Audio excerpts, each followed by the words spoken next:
हुओ बस किताब में एक सुनहरा युआन बाओ सोने की सिल्ली ही तो बना रहा था, पर जैसे ही उसने वो किताब उस लड़की को वापस दी, एक चमत्कार हो गया। अगली ही सेकंड किताब से असली युआन बाओ बाहर आ गया। फिर वह अपने कमरे में वापस गया और इस बार उसने सोने की ईंटें बनानी शुरू कर दी। लेकिन इस बार उसकी गर्लफ्रेंड को उसकी ड्राइंग बिल्कुल पसंद नहीं आई। उसे लगा वो बिल्कुल बेकार है। गुस्से में आकर उसने वो ड्राइंग खिड़की से बाहर फेंक दी, पर जैसे ही उसने वो फेंकी, एक सोने की रानी गोल्डन लेडी डर के मारे चिल्ला उठी, अरे कौन है ये कामचोर? ये ईंटें, ये नकली हैं, ये सब मेरी हैं, सारी मेरी हैं। असल में ये जो पेन था वो कोई आम पेन नहीं था, वो तो एक जादुई पेन था जिससे जो कुछ भी बनाया जाता वो असली बन जाता।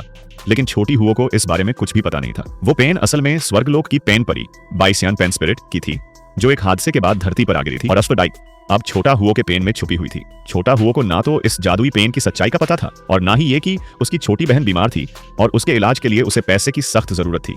लेकिन उसी दिन उसके एक दोस्त ने उसे एक खुशखबरी दी कि एक अमीर लड़की की पालतू बिल्ली कांग आओ टी जांग आओ खो गई है और वो 1 लाख युआन देने को तैयार है अगर कोई उसकी तस्वीर बना दे। छोटा हुआ सोचने लगा, अगर मेरी पेंटिंग उस लड़की को पसंद आ गई तो बहन का इलाज भी हो जाएगा। फिर क्या था, वो बिना देर किए उस लड़की के घर पहुंच गया। जब वह वहां पहुंचा तो देखा कि कोई नहीं है और उसकी आदत के मुताबिक उसने फिर से पेंटिंग शुरू कर दी। इस बार उसने फोटो देखकर बिल्ली के गले की सुनहरी तिजोरी लॉकेट ताला बना दी। लेकिन तभी वो अमीर लड़की और उसका नाट और उसका नौकर वहां आ गए। छोटा हुआ डर गया कि अब तो उसे डांट पड़ेगी और उसे पेंटिंग करने का मौका नहीं मिलेगा, इसलिए वो जल्दी से भाग गया बिना चेहरा दिखाए।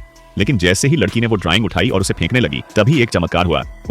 उस पेंटिंग से असल का वही ताला बाहर आ गया। वो चौंक गई, अरे ये तो वही लॉकेट है जो मैंने स्ट्रॉबेरी बिल्ली के लिए खरीदा था, और देखो ये किनारा टूटा हुआ है बिल्कुल वैसा ही।